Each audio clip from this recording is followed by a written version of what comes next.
Gallipoli Prince posted his 10th win at Moonee Valley today. The 8-year-old sprinter has now won 15 races overall. He defeated Strawberry Ranch and Candia's Dandy. A day of doubles, jockeys Simon Marshall, Glenn Robinson and Phil Alderman, and trainers Robbie Lang and Ian Saunders all sharing the spoils. First on the card, this was won by Lemon Spice. Blinkers applied for the first time and an improved effort to get there at 8-1. The second went to Apothecary, giving Simon Marshall an early double, and this one was particularly well ridden. The third went to Bold Rancher, an odds-on favourite, 6-4 on, and pulled out plenty to down the stablemate. Race 4, Strawberry Ranch was just the favourite. Gallipoli Prince in front as they turn inside the 200, gets away from Candia's Dandy. 2 lengths Strawberry Ranch with the job to do. Gallipoli Prince going for his 10th win.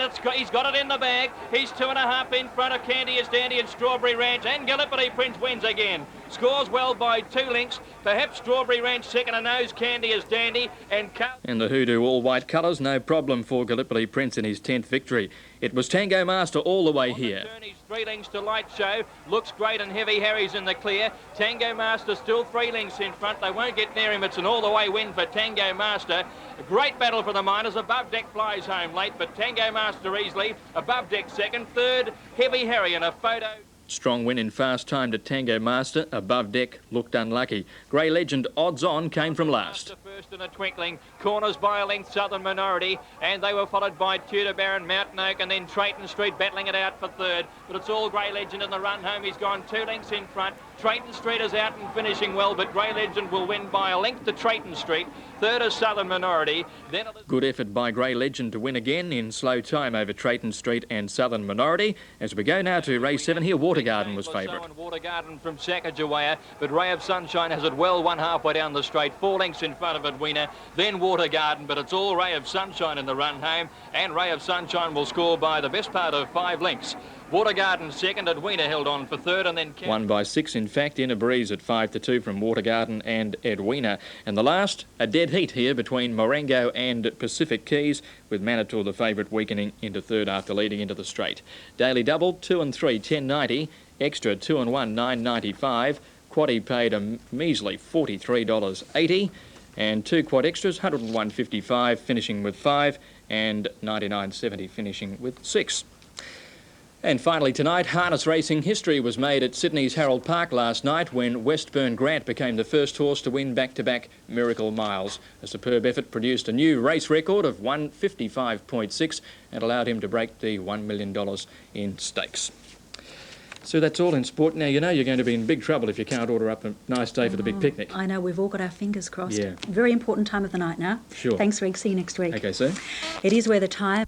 Well, I think the nicest thing was meeting friends, not only in Melbourne, not only in Australia, but around the world, because that's where that job took me.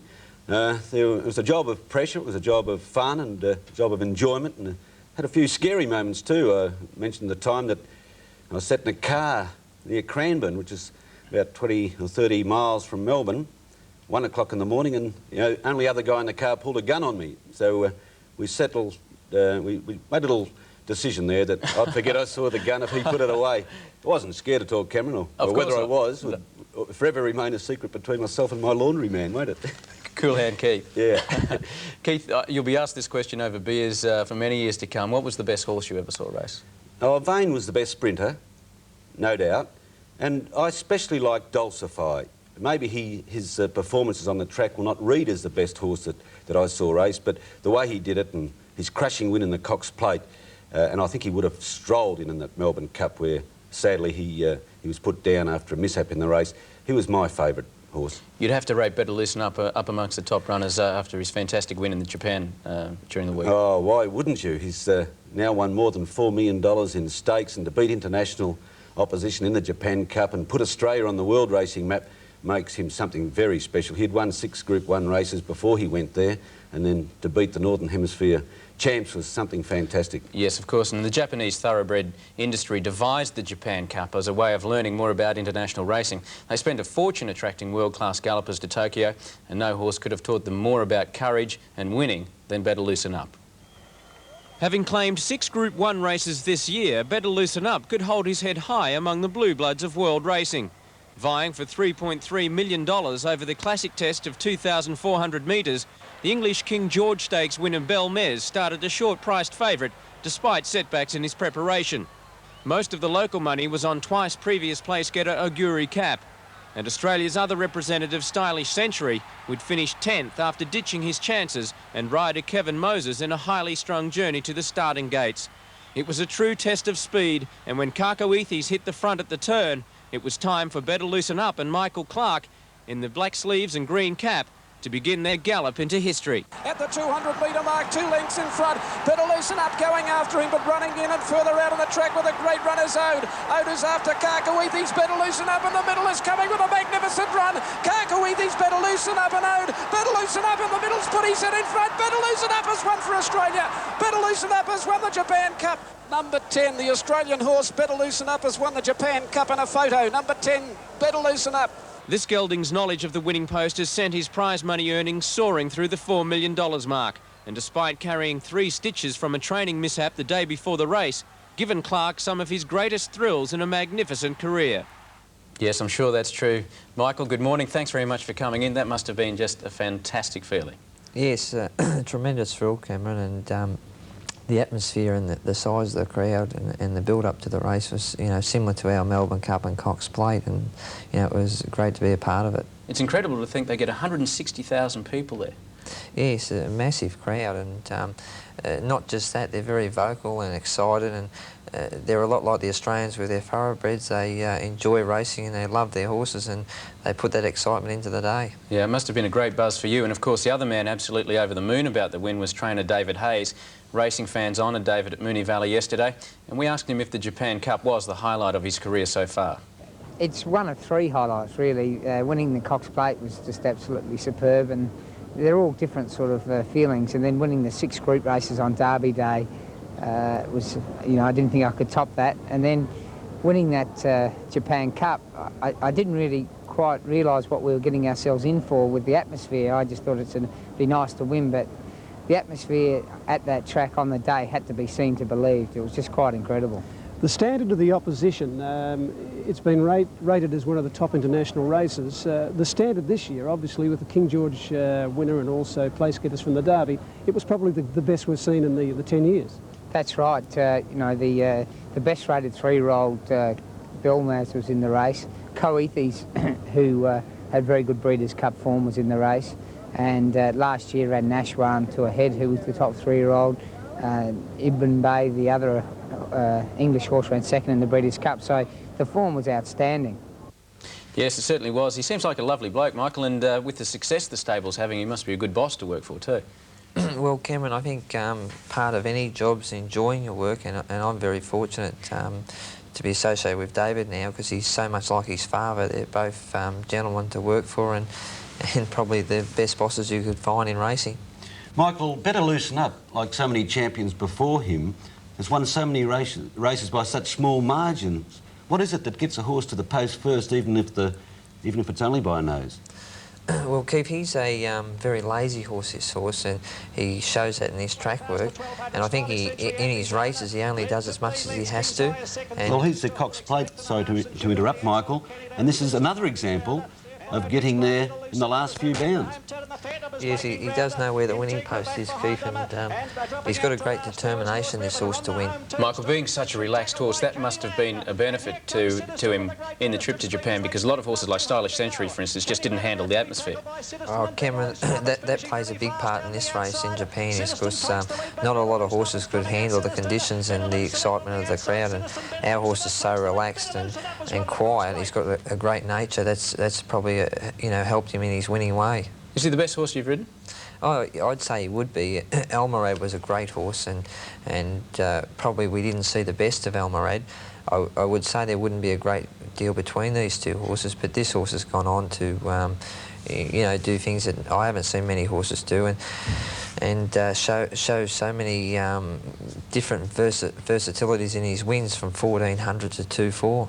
Cameron, I think perhaps unfairly, we're giving all the credit to Better Loosen Up. Michael, you took on the best riders in the world and you beat them. Is this now a stepping stone for you to have a crack at richer fields and further away from home? I enjoy going away on these sort of trips, Keith, and I think it's great for our horses and our jockeys and trainers themselves to prove themselves overseas. But I enjoy riding at home, and I love riding in Australia, and I'd have no predictions or looking towards the future going overseas. I'm pretty happy where I am. Here we look at your win in the Mackinnon Stakes. David's success, I mean, you're well advanced in your career, but David, in his first year, has won so much so soon that it must be a bit frightening for him to think that maybe he'll never have a year again as good as this in his life. He's been working with his father for a fair while now, Cameron, and doing this, helping with the training possibly for about the last 4 years, and he's pretty level-headed, and I don't think the success will go to his head, and I'm sure he'll keep working hard at whatever he achieves. That race we watched then, the Mackinnon Stakes, proved to me, Michael, that Better Loosen Up does have the wood on Styley's Century. But I wonder if Styley's Century hadn't broken through the gates or hadn't dislodged Kevin Moses on the way to the post in Japan, whether it would have been an Australian Quinella.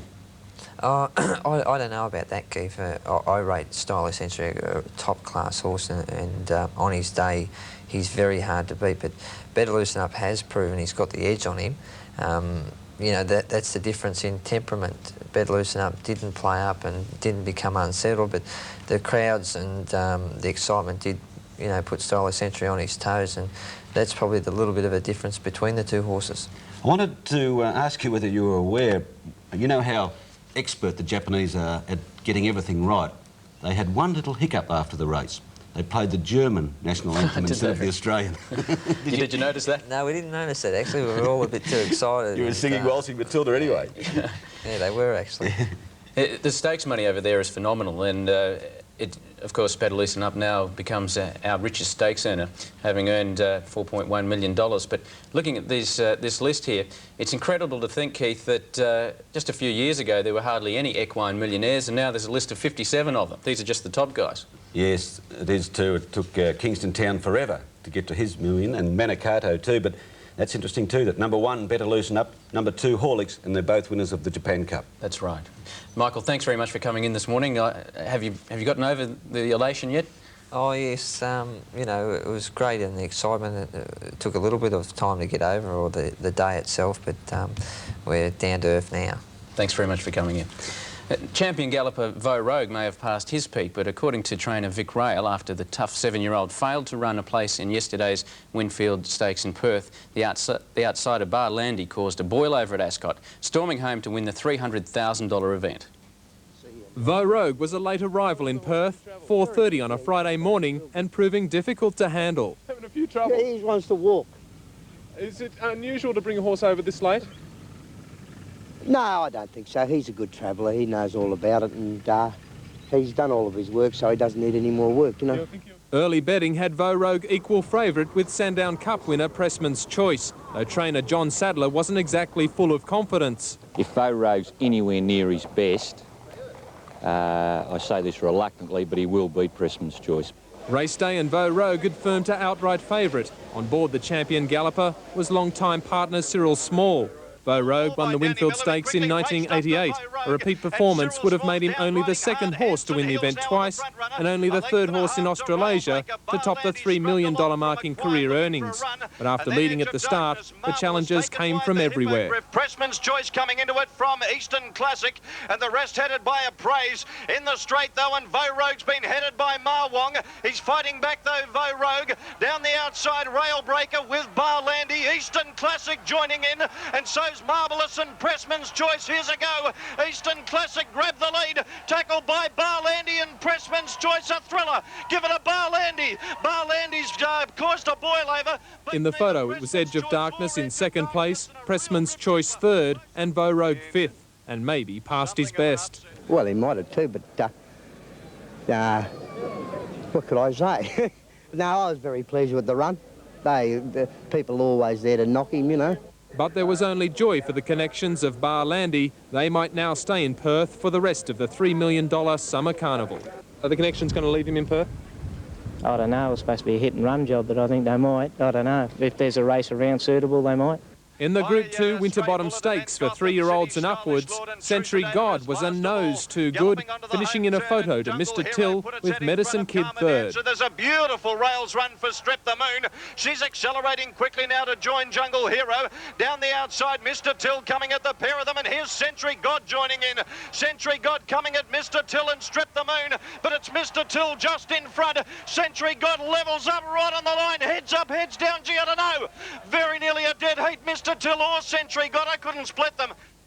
Yes, and of course the big event in harness racing on Friday night was the running of the $300,000 Miracle Mile at Sydney's Harold Park. Up against the best pacers from Australasia, Vic Frost's marvellous 5-year-old Westburn Grant was odds-on to become the first horse to win back-to-back miles. The only New South Wales runner in the 6-horse field, Westburn Grant, racing one off the fence, jumped straight to the front. There was more than money at stake. A win would put him well on the way to breaking Village Kid's record streak of 4 Group 1 victories. And with Vic Frost driving, the pair chased the ghost of 1983 Miracle winner Popular Arm, who had owned the Harold Park track record for 7 years. In 1 minute, 55.6 seconds, Westburn Grant set a new mark, beating home 16-1 Chance Almeida Boy, which ran home strongly after galloping at the start, and New Zealand's rank outsider Defoe, third at 20-1. 29 seconds the first quarter. Down the back of the track, and the leader Westburn Grant is in front, but Sinbad Bay challenging. Then came 4-8 there, being followed by Tight Connection. In behind those Defoe, and the last one and making some ground now Almeida Boy. Around to the judge, they'll receive the bell lap here, and the leader and doing it nicely, Westburn Grant. He's a long head, Sinbad Bay. On the fence, 4-8 Tight Connection, the big Kiwi is next. Then Defoe, the other New Zealander, and last of all Almeida Boy. They've got half a mile there, just on a minute, and it's Westburn Grant just in front. On the outside and coming at him still Sinbad Bay. Vin Knight pressuring Vic Frost, and these two are battling it out. Tight Connection beautifully positioned. He's one out and one back. Then came 4-8. They're being followed by Defoe, who's second last, and Almeida Boy is last. It's Westburn in front, 3/4 Sinbad Bay. Then came 4-8. The crowd are at their feet. Then came 4-8, being followed by Tight Connection. In behind those are Defoe, and last Almeida Boy. Look at Westburn Grant go down the back. He's still in front. Sinbad Bay trying hard. 4-8 is next, and here comes Tight Connection. The big Kiwi horse, 3 and 4 deep. Then came Almeida Boy, who's winding up, and Defoe further out. It's Westburn in front as they turn. Sinbad Bay trying hard, the right of the inside and Tight Connection, and Defoe wider out. They're all over the shop. Westburn's in front though. Oh, he's a good horse. Westburn's Miracle Mile. Westburn Grant wins. Great finish, second and third. Defoe over Almeida Boy. A tremendous achievement for Frost, who is considering taking Westburn Grant to Perth for the Rich Benson and Hedges Cup before aiming him at the Victoria Cup. Yes, and Westburn Grant's real aim is, of course, the Inter-Dominion Series in Auckland next year. Keith, Vo Rogue, he's had his setbacks, and maybe the Vic and Vo show really is over. Yes, it's amazing how such a great horse has always had the knockers, as Vic Rail mentioned in that interview, Cameron, but I wonder too, because he was challenged and caught at the 600 metres. I can't recall him being even caught so far from home in the past, so maybe the best is behind him, but bar Landy, nothing should be taken away from him because he came back from leg injury. He was a pretty smart galloper. When he won the Derby in Tasmania, he beat Siddiston. He's been to Perth before. He was third in the WA Derby. Yep. So although he was 33-1 yesterday, I think he's a good horse. Yes, well, you've had a great career. I'm sure it's not over. You'll be doing plenty of freelance work around the traps. Thanks very much for coming in this morning. After the break, we've got a Morris Parker story on Sharon McKay, the woman who's gone from Wet-Ex to Winton.